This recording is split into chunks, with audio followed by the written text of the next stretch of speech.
Rickshaw चले रे धक्का पेल जबलपुर में रिक्शा चले। रिक्शा चले रे धक्का पेल जबलपुर में रिक्शा चले। रिक्शा चले रे धक्का पेल जबलपुर में रिक्शा चले। रिक्शा चले रे धक्का पेल जबलपुर में रिक्शा चले।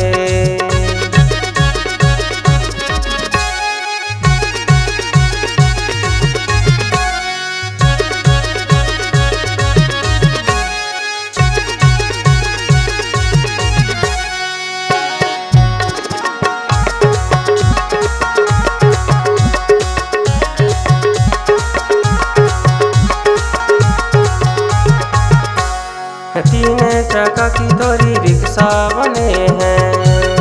तीन चक्का में नए बेरिंग डले हैं। तीन चक्का की तोरी रिक्शा बनी है। तीन चक्का में नए बेरिंग डले हैं। बेरिंगों में डालो रे तेल जबलपुर में रिक्शा चले। रिक्शा चले रे धक्का पेल जबलपुर में रिक्शा चले। रिक्शा चले रे धक्का पेल जबलपुर में रिक्शा चले।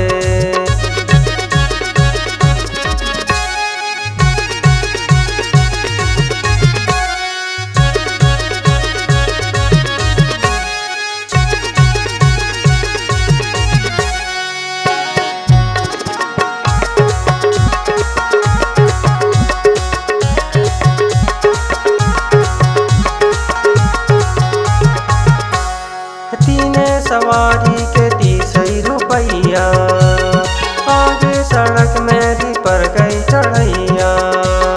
तीन सवारी के 30 रुपैया आगे सड़क में भी पर गई चढ़ैया। स्कूटर के पीछे से धकेल जबलपुर में रिक्शा चले। रिक्शा चले रे धक्का पेल जबलपुर में रिक्शा चले। रिक्शा चले रे धक्का पेल जबलपुर में रिक्शा चले।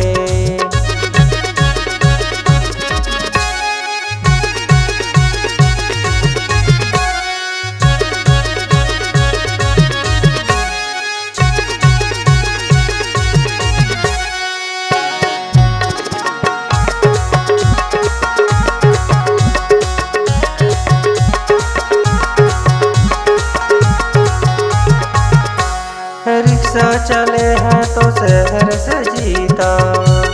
आना या जाना में टूट गई चमीटा।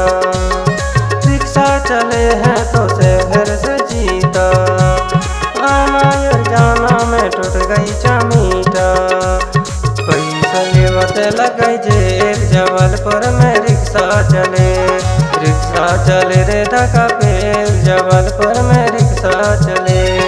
रिक्शा चले रे धक्का पेल जबलपुर में रिक्शा चले।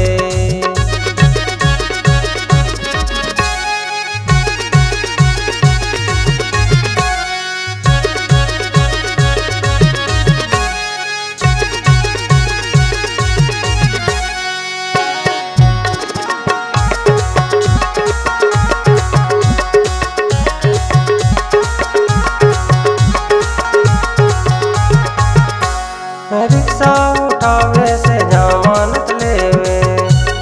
रोज रोज रिक्शा किराया त देवे।